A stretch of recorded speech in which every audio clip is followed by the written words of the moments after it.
along with the other stakeholders.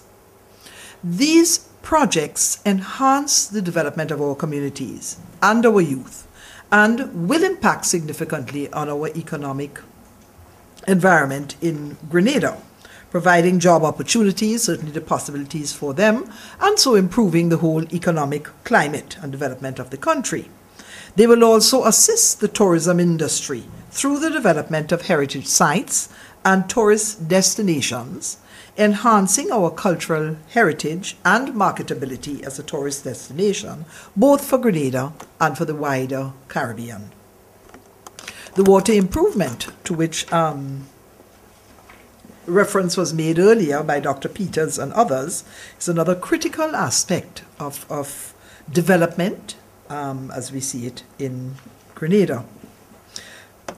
This is, to my way of seeing it, a win-win situation all around. And once these projects are carried out as planned, because they involve the private sector, the funding agencies, UNESCO and UNDP, our communities are involved, our ministries of education, youth empowerment, Carriacou and Petit Martinique affairs, the environment are all touched. And I want to say at this point that the government is fully supportive of these projects and wish to encourage the development of such initiatives. They are critically important in training our youth for jobs in the job market and the field of tourism, affecting our economy both in the immediate short term and long term.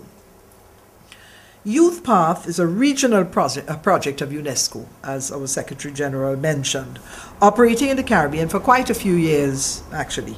Its primary objective is to train youth from disadvantaged and deprived communities in the development and the documentation of cultural heritage sites.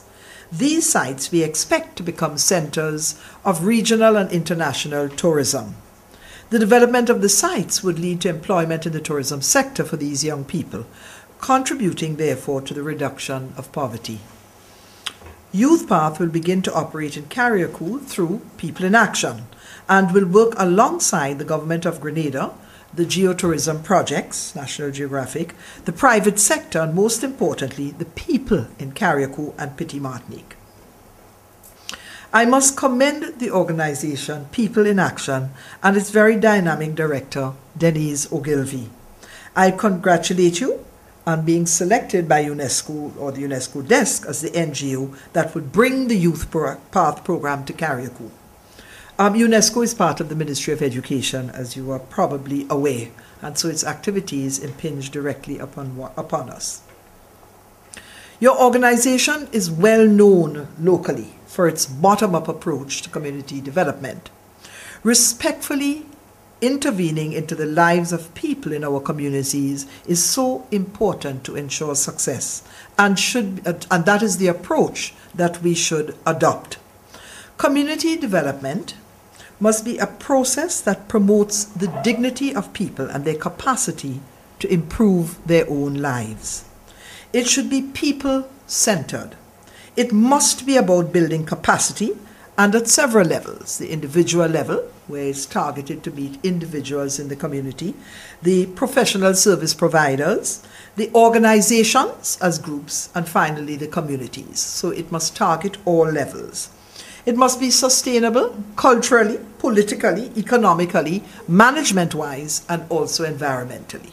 And I would want to say that these projects meet all those desirables.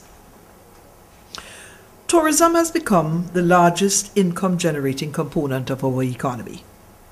It has been projected as one of the pillars of development, not only for Grenada, but indeed for the Caribbean region.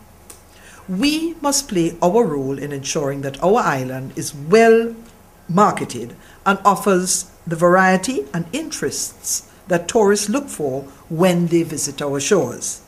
Hand in hand with programs like this, and with the drive and commitment of our Ministry of Tourism, we at the Ministry of Education are committed to doing our bit. Projects like this fit perfectly into the teaching of tourism, which is about to begin in our schools as of October 2009. In the new refocus of the curriculum, we have included the Caribbean Tourism Organization's syllabus for